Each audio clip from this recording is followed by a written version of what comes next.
From the Pep Radio Newsroom, these are the stories we are currently following. Hurricane Milton has rapidly strengthened into a Category 5 storm, the strongest level in the Gulf of Mexico on Monday, on a path toward Florida. Milton had maximum sustained winds of 160 miles an hour, according to the National Hurricane Center. The Florida Division of Emergency Management has already begun issuing mandatory evacuation orders, including both Hillsborough and Pinellas counties, where Tampa and St. Petersburg are located.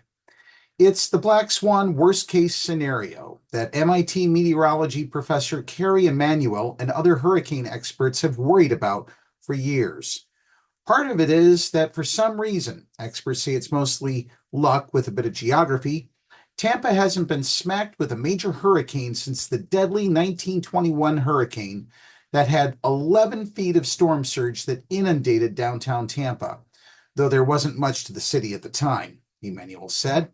Since then, a metropolis has grown, and it's full of people who think they've lived through big storms when they haven't, he said.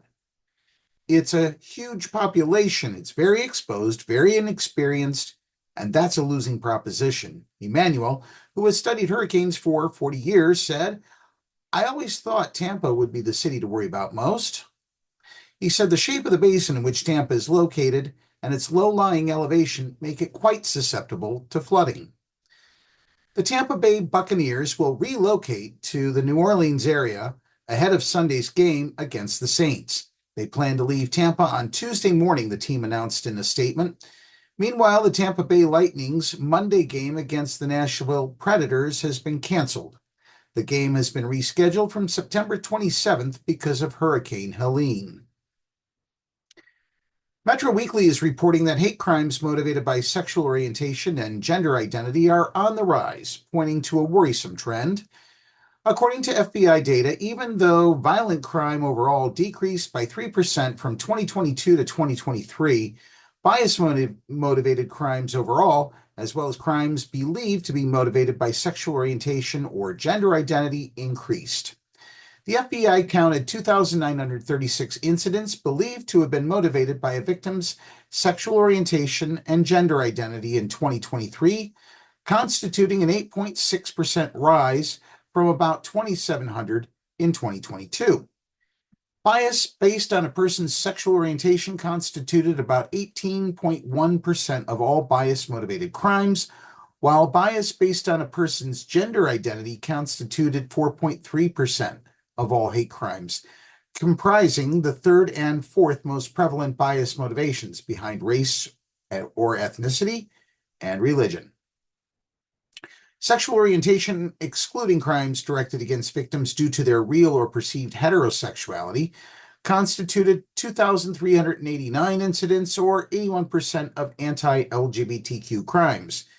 That marked a 9.1% uptick over 2,188 crimes in 2022, and an 83% increase from the 1,300 recorded in 2021. The FBI data also shows incidents directed against people due to their gender identity or their gender nonconformity have also increased over that same period, spiking from 307 incidents in 2021 to 515 incidents in 2022 and 547 in 23. The largest spike in anti-LGBTQ hate crimes appears to coincide with the introduction of anti-LGBTQ legislation introduced at the state level, which ramped up in 2022 as Republicans and conservatives seized on anti-LGBTQ rhetoric as a potentially beneficial campaign issue. The number of bills introduced each year that are aimed at restricting LGBTQ rights or visibility has also gone up in subsequent years, although they are passing with less frequency this year than in 2022 or in 2023. And in other news, my NBC5 WPTC is reporting that on Saturday, the North County community came together to celebrate diversity and inclusion at the 9th Annual Pride Celebration hosted by the Adirondack North Country Gender Alliance. The event, which took place in the heart of Plattsburgh in Trinity Park, featured live music, speakers, and booths from dozens of organizations, all showing their support for the LGBTQ+ community. One local attendee, Eli Reed, shared how the event resonated with him on a personal level.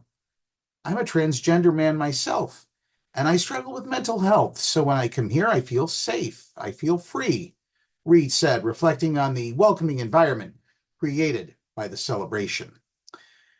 The Adirondack North Country Gender Alliance also hosts additional Pride events in Saranac Lake and Malone. And that's a quick check of the news for this hour. Now let's get back to more music here on Pep Radio.